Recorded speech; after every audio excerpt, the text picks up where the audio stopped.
I remember my senior year of high school. I was preparing to join the Navy, and I wanted to try to get myself in shape because one of the requirements of the Navy was that you be able to run a mile and a half in 11 minutes. And to me, a mile and a half seemed like a long way to go.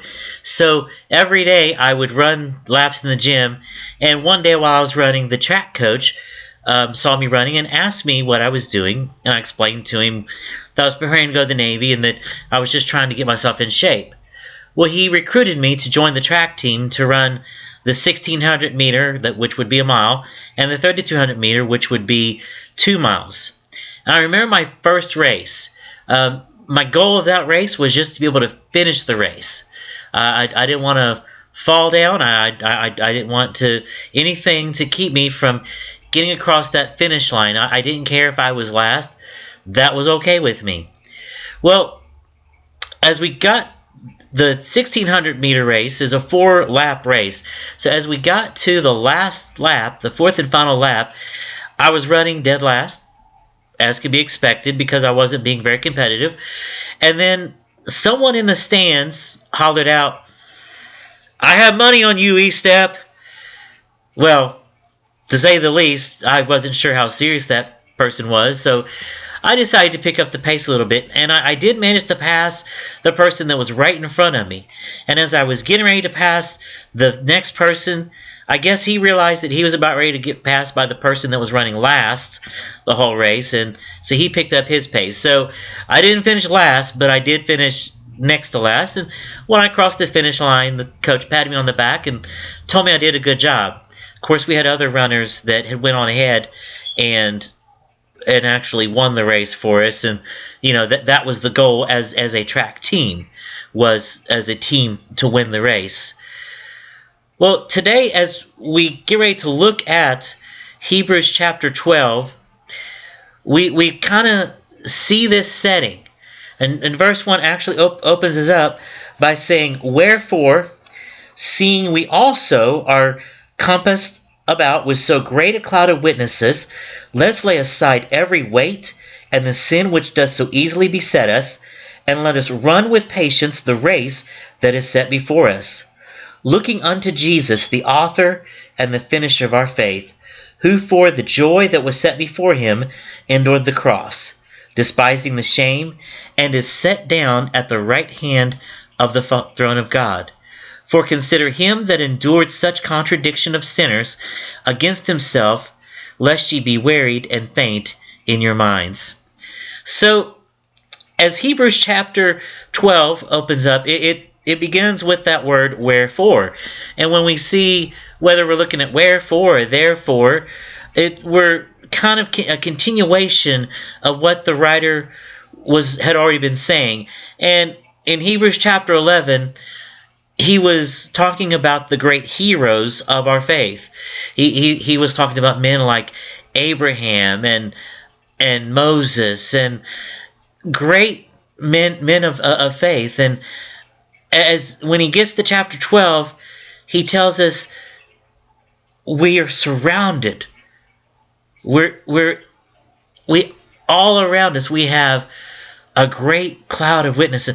I like to think of it as we're running this race, and we have all these great men and women of the faith in the stands that are cheering us on, that are rooting us on. They've already finished their race, and they're cheering us on. And as we think about this, the author says, "Let us lay aside every weight and the sin which does so easily beset us." Because we have people that have, the saints that have gone on before us, that are cheering us on, we need to lay aside every weight. That means lay aside every care, every worry that would keep us from running this race, that would keep us from keeping our eye on the prize.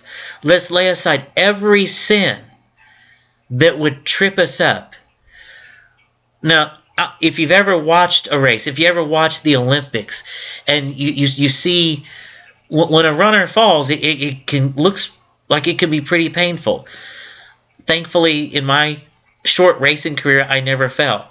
So I don't know that pain.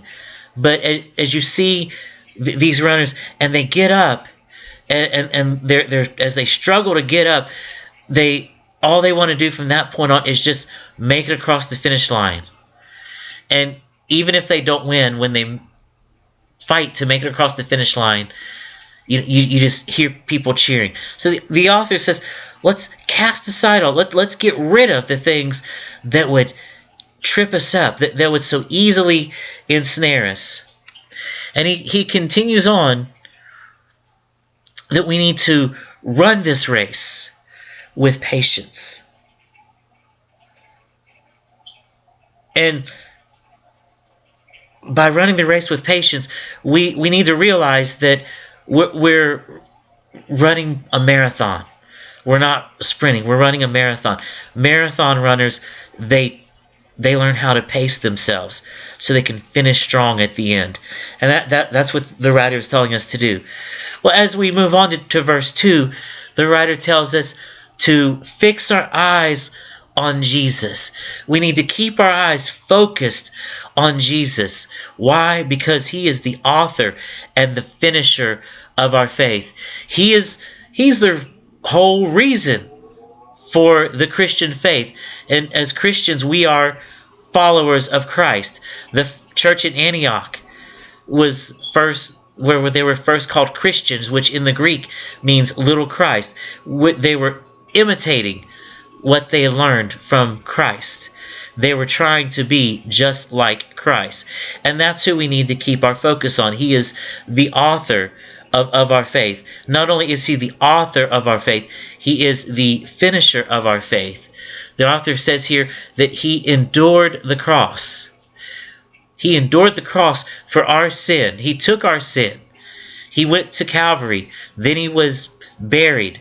And 3 days later, he rose again. And then he ascended to the right hand of the Father. He's now at the Father's hands. And so that makes him the finisher of our faith. Because of who he is and what he did for us, we have this promise that this is not just it. I couldn't imagine what life would be like if this was all that we had. Just this life. But no, we as followers of Christ have the hope of the resurrection because of our resurrection in Christ. And in verse 3, we continue this thought. He says, consider him that endured such contradiction of sinners against himself, lest ye be wearied and faint in your minds. I took a look at the Good News translation, and the Good News translation said, consider him who endured such insults. Here's the Son of God.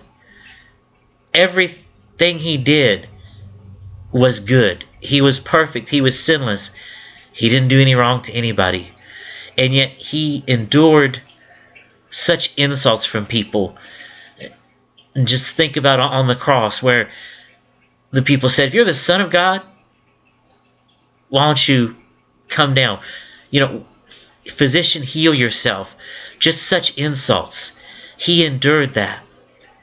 And because he endured that, the writer of Hebrews encourages us to not let ourselves grow weary and faint. Because of what Christ endured, we can rest in him. We don't have to grow weary. Jesus says, come unto me, all you who are weary and heavy laden, and I will give you rest. As we're running this race, we know that we can rest in him. As we're thinking about what it means to run a race, just the discipline that it takes to even prepare for the race. I remember just to prepare to run a 1 and 2 mile race. Every day at practice, we had to run 10 miles. And if you can run 10 miles, you can run a mile and have no problems. So each runner has to be disciplined. Each runner, when they're running, has to keep their eyes focused on the finish line. They have to keep their eyes focused on the prize. And by doing so, they won't fall. They won't faint. As we think about what the Bible tells us today, what's keeping you from running the race? What do you need to get rid of? What worries? What cares? What sin do you need to get rid of? Cast it all on Christ today.